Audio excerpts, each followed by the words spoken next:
খারাপ লাগবে, কথা বললে খারাপ লাগে। নবী যদি আমার আত্মা হয়ে যায়, নবী যদি আমার আত্মা হয়ে যায়, নবীর মহব্বত তুমি দিলের ভিতরে রাখতে পারেন, দুনিয়া আখেরাতে কোথাও ভালো কি আছে, কথা বললে ভালো কি আছে। তাই প্রশ্ন করলেন ইয়া রাসূলুল্লাহ, ইয়া হাবিবাল্লাহ, মা কাসাহা ওয়া ইল্লা মা আদাতহাহা ওয়া মা আদাতহুহা ইল্লা আন্নী উহিব্বুল্লাহ ওয়া রাসূলুহু। আল্লাহ হাবিবকে তাই প্রশ্ন করলেন, ইয়া রাসূলুল্লাহ, ইয়া হাবিবাল্লাহ, কিয়ামত কখন হবে, কিয়ামত কখন হবে।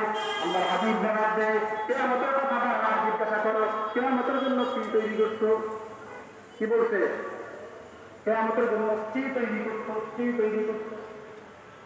কিয়ামতের জন্য কি তৈরি করলা?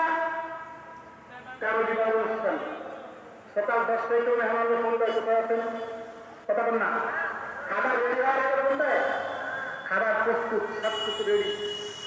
কি মনে করেন না সবকিছু প্রস্তুত হয়ে গেছে, জোহরের নামাজ আগাম দিনে দিনে এখন দেয়াল আরেক জায়গায় ফোন যাচ্ছে, কোথায় আছেন তার আগে আইন না, সব ঠান্ডা হইতে আছে। কথা বলতে কথা বলেন, খাবার শুরু করার ঠান্ডা সেটা বসে কথা দিচ্ছি না। খাবার প্রস্তুত হয়ে মেহমানকে টাকা দেবে, কোথায় আছে, কোথায় আছে, ঠিক করুন। আমরা হাবি প্রশ্ন করলেন, ও দাবি কখন হবে, কখন হবে?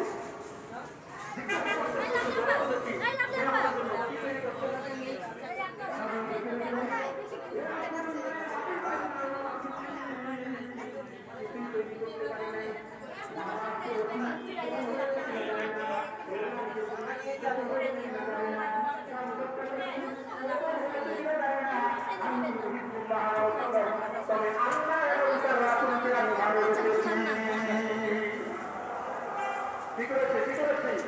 আল্লাহ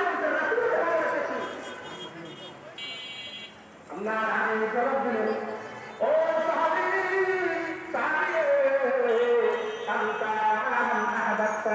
তুমি যাকে ভালোবাসো, যাকে মহব্বত করো, কিয়ামতের ময়দানে তুমি তার সাথে হাসরের ময়দানে উঠবে। এবার বলেন তো দেখি, জেনে